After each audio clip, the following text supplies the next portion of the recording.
MP Sabyasachi vote নিয়ে পল্টনজেটি ঘাটে আসবে। এমপি সব্যসাচী।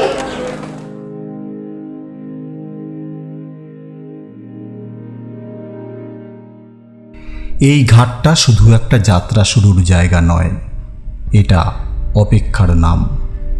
লঞ্চ আসার আগেই মানুষ এসে দাঁড়ায়, কেউ ব্যাগ কাঁধে, কেউ বাচ্চার হাত ধরে, কেউ আবার শুধু চোখ ভরা কৌতূহল নিয়ে। সুন্দরবন কেমন হবে? এই সাঁকোটা দেখলে বোঝা যায় এটা কাঠ আর লোহার নয়, এটা সিদ্ধান্তের সাঁকো। এক পা এগোলেই শহর পেছনে পড়ে যায়, আর এক পা ফেললেই সামনে খুলে যায় বন, নদী আর নীরবতার রাজ্য।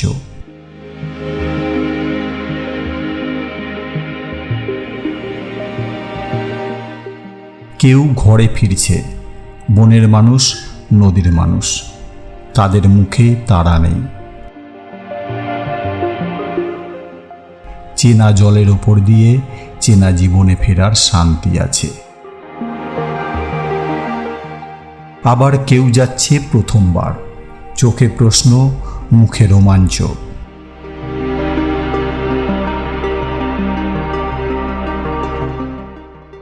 লঞ্চের ইঞ্জিন চালু হতেই বুকের ভেতরেও যেন কিছু একটা চলতে শুরু করে। এই ঘাটে গল্প হয় শব্দ ছাড়াই।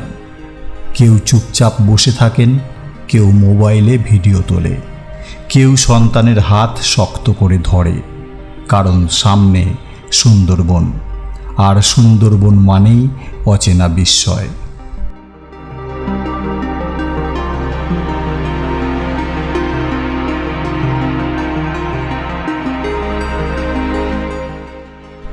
লঞ্চ আসে, লঞ্চ যায়, জল কেটে এগোয় সময়।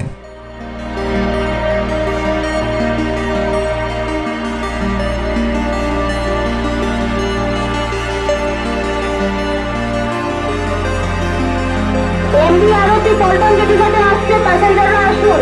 এমপি আরতি প্যাসেঞ্জাররা পল্টনজেটি ঘাটে আসুন। এমপি আরতি প্যাসেঞ্জার আসুন।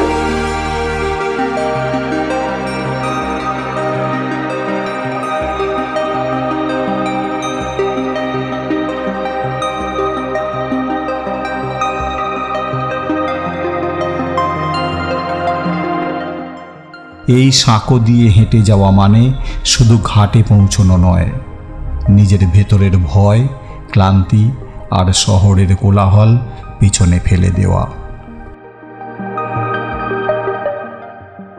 ঝড়খালির এই মুহূর্তগুলো শেখায় সব যাত্রা গন্তব্যের জন্য নয়, কিছু যাত্রা মন বদলানোর জন্য।